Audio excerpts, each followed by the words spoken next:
साथियों, दिल्ली का चुनाव हारने के बाद बहुजन समाज पार्टी के बारे में चारों तरफ चर्चा ये चल रही थी कि अगर बहुजन समाज पार्टी की मुखिया किसी भी दल से गठबंधन कर ले या छोटे छोटे दलों को अपने साथ मिला ले तो शायद उनकी कुछ सीटें निकल सकती है और अपने मजबूती के साथ जितने भी उनके वोटर हैं अगर मन से उनको वोट कर दे तो कम से कम बहन कुमारी मायावती जी उत्तर प्रदेश ही नहीं बल्कि बिहार ही नहीं हर जगह अपने अपने जनाधार को दिखाते हुए बहुत सारी सीटें निकाल सकती हैं।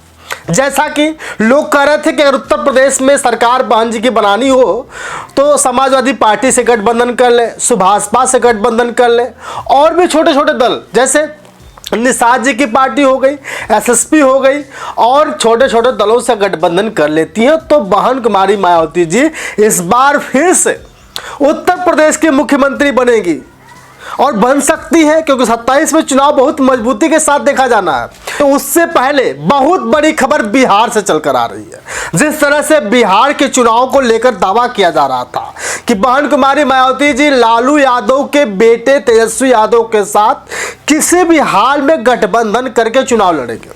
बीच में यह खबर आई कि बहन कुमारी मायावती जी इंडिया गठबंधन के साथ चुनाव लड़ेंगी। इससे उनका जनाधार भी बढ़ेगा, वोट बैंक भी बढ़ेगा और साथ ही मेरे प्यार साथियों उनकी सीटें भी निकलेंगी। लेकिन बहुत बड़ा खेला हो गया बिहार में यह खेला हो गया कि बिहार के गोपालगंज में एक मीटिंग रखी गई जो कार्यकर्ताओं की मीटिंग थी। उस कार्यकर्ताओं की मीटिंग के दौरान इंजीनियर रामजी गौतम साहब जो राज्यसभा के सांसद हैं उन्होंने क्लास लगाई, यानी वो मुख्य अतिथि तौर पर उपस्थित हुए और कार्यकर्ताओं से मीटिंग के दौरान में कहा कि बहन कुमारी मायावती जी अकेले दम पर बिहार में फिर से चुनाव लड़ेंगी।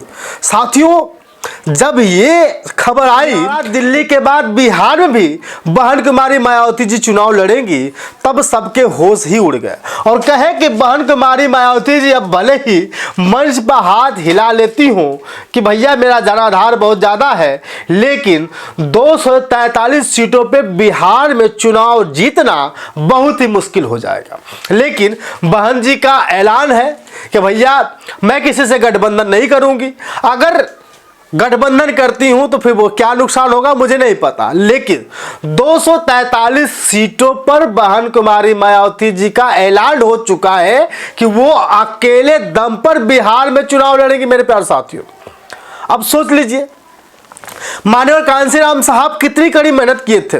बहुजन हिताय बहुजन सुखाय का जब नारा दिया तो सभी बहुजनों को एक साथ जोड़ने का काम किया था, सभी साथ बहुजनों को। इसके बाद बहुजनों को जोड़ने के साथ साथ पार्टी के जो छोटे छोटे दल थे उस समय दल नहीं बने थे क्योंकि माननीय कांशीराम साहब संघर्ष कर रहे थे। जब माननीय कांशीराम साहब संघर्ष कर रहे थे उस समय चमारों को जोड़ा, खट्टिकों को जोड़ा, राजभर को जोड़ा, जाटों को जोड़ा और कुम्हार कोयरी सबको जोड़ने का प्रयास किया।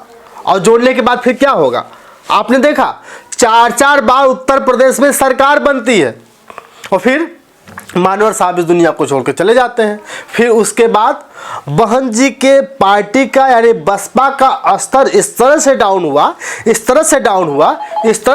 हुआ, लोगों को लगने लगा कि नहीं भैया अब कुछ नहीं हो सकता।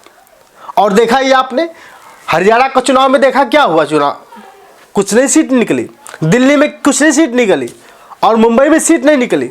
आपको बता दूं लोकसभा में भी स्थिति बड़ी खराब हो गई। उत्तर प्रदेश में केवल एक सीट निकलती है। लोग कहने लगे कि उमाशंकर सिंह जी अकेले दम पर चुनाव लड़े थे, वो अपने चेहरे पर अपने पहचान के बदौलत उन्होंने वो जो है कि सीट निकाला है। लेकिन क्या राय है आपकी, क्या आप सच में बहन कुमारी मायावती जी अकेले दम पर चुनाव लड़के के कुछ हासिल कर सकते हैं बिहार में? कमेंट करके बताइएगा। लेकिन गोपालगंज में जब राम जी गौतम साहब जो इंजीनियर साहब हैं जब गोपालगंज पहुंचते हैं तो वहां कार्यकर्ताओं की मीटिंग करी, जिला स्तरीय मीटिंग शुरू हो चुकी है। कार्यकर्ताओं की मीटिंग के दौरान कहा कि बहन जी भैया फिर से यहाँ पे बिहार में अकेले दम पर चुनाव लड़ेंगे और आपको भर के वोट देना है। लेकिन उन्होंने नीतीश सरकार पर भी सवाल खड़े कर दिया। उन्होंने कहा कि बलात्कार अपराध रुक नहीं रहा है बिहार में, अगर बसपा आती है तो सब कुछ सही हो जाएगा। 27 में चुनाव है, उत्तर प्रदेश को देखना बाकी है। बिहार के प्रदेश अध्यक्ष है शंकर महतो साहब, वो भी उपस्थित थे, और किशोर कुणाल साहब जो उपाध्यक्ष है बिहार के, वो भी जो है कि मौजूद थे। और साथ ही आपको बता दूं मेरे प्यारे साथियों, आरक्षण का मुद्दा दमखम से उठाया था। अति दलित, दलित और पिछड़ों का जो उन्होंने कहा कि अति दलित, दलित पिछड़ों का अब आरक्षण खत्म करने की कोशिश की जा रही है, साजिश रची जा रही है कि संविधान बदल दिया जाएगा और संविधान में आरक्षण को खत्म कर दिया जाएगा। और धीरे धीरे आरक्षण को बदलने की बात तो हो ही रही है, साथ ही ये भी कहा जा रहा है कि अगर आप लोग थोड़ा सा भी ध्यान देते हैं तो बहन जी की पार्टी बढ़िया से वोट निकाल लेगी। लेकिन मेरे प्यारे साथियों, क्या बहन कुमारी मायावती जी का फिर से बिहार में अकेले चुनाव लड़ना क्या फायदेमंद होगा? अपने आप में एक सवाल बनता है। और साथ ही मेरे प्यारे साथियों, साथ ही क्या नीतीश कुमार जी बीजेपी के साथ ही चुनाव लड़ेंगे, या नीतीश कुमार जी पल्ला छोड़ करके किसी दूसरे तरफ पलायन कर लेंगे? यानी कह लें या तो रालोद के साथ या तो बसपा के साथ। फिलहाल बसपा तो अकेले दम पर चुनाव लड़ना चाहती है। तो बहन कुमारी मायावती जी का ऐलान हो चुका है कि हम किसी भी हालत में बिहार में फिर से 243 सीटों पे अकेले चुनाव लड़ेंगे। बाकी आपकी राय क्या है? क्या सच में माननीय कांशीराम साहब का सपना साकार हो पाए?